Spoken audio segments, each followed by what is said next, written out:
Hi everyone, Miss Drake here. Today we're going to be working on solving literal equations. So if you're all virtual, hopefully you printed out your notes packet and you can follow along in the packet. We're on lesson number 8. Okay, today we're going to be solving literal equations, and that's an equation with two or more variables or letters. So we're going to start with a non-example of a literal equation just so we can use it to help us solve a literal equation. So in this equation right here, I'm going to be solving for x. Okay, I'm trying to undo my order of operations to get that x by itself. So first I undo my addition or subtraction. So I'm doing the plus 20 with minus 20 on both sides. And I have 5x equals 30. Okay, then I divide both sides by 5 and x equals 6. Those steps should be very familiar to you at this point. So we're going to use the steps we used here to help us solve a literal equation. So in this equation, I have two variables, and I'm going to be solving for x. I'm still trying to get this x by itself. So sometimes I like to think of a literal equation as rearranging. You're not actually going to get a numerical answer like you did here, but you're still looking to have your final answer to say x equals something. Okay, so I want to get this x by itself. Okay, so I'm going to put in my train tracks, and notice over here, I undid addition or subtraction first. So I'm going to do the same thing here. What's being added to the x? A 2y. So I'm going to subtract 2y from both sides. Okay.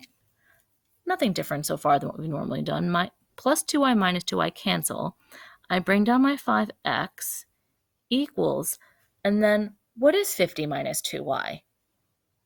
That's right, I can't do it because they're not like terms. Since I can't do 50 minus 2y, I actually just write 50 minus 2y on the right-hand side. I can't actually subtract the 2 because this is a constant and this is a variable term. I can't actually do anything with them.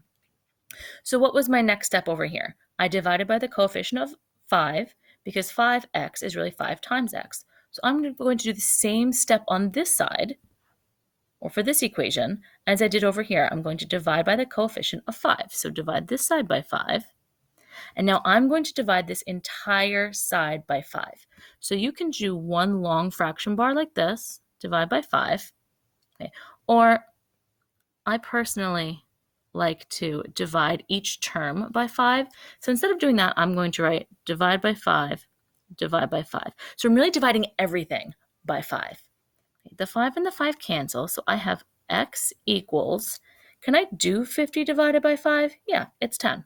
So 10 minus 2 over 5, or 2 divided by 5, y.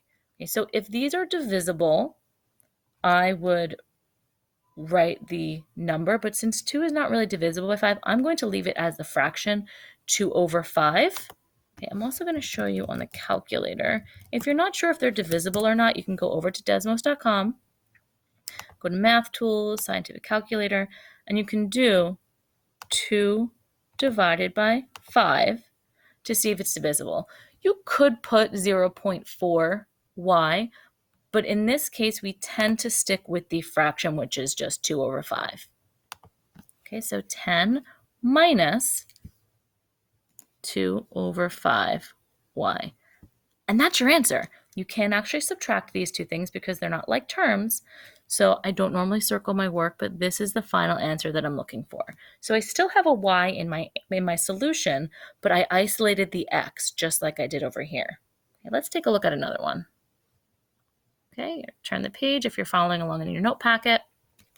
So number 1, they're going to tell you what variable you're solving for. Typically, if there's an x and a y, you're solving for y, but always check to see what they're asking you to solve for. So in this case, right, in the first one, we solved for x. We got the x by itself. In the next one, we want to get the y by itself. Okay, so I want to isolate this y. What else is over here with the y? A 6x. Okay, what's in front of the 6x? A plus sign. So I'm going to do the opposite of that, which is minus 6x on both sides. So y equals, can I do 10 minus 6x? No, they're not like terms. So it's just 10 minus 6x. Okay, is there anything else over here with the y? Nope, it's already by itself. So your final answer is y equals 10 minus 6x. And that's all you can do. Okay, let's take a look at number 2. I want the y by itself. Okay, so first thing I'll undo is any addition or subtraction. Okay, let's see. I see a subtraction sign, but this subtraction sign really belongs to the y itself. In class, remember we talked about this being a -1 times y. So the y has to stay here and the minus sign has to stay here. What I'm going to undo is this 3x. I want to move that term to the other side. So I'm going to subtract 3x from both sides. Okay, these will cancel. And what do I bring down? A -1y equals, can I do 6 minus 3x? Nope, they're not like terms. So hopefully you're starting to see a pattern that typically when you subtract the x term from both sides, they're not like terms and you just tack on the minus 3x at the end. Okay. Now I want to get rid of this negative sign, or the -1 if you wrote in the 1.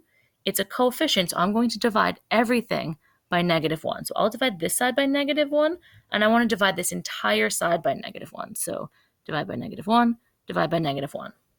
So my -1's here cancel, and I have y equals, what is 6 divided by -1? -6.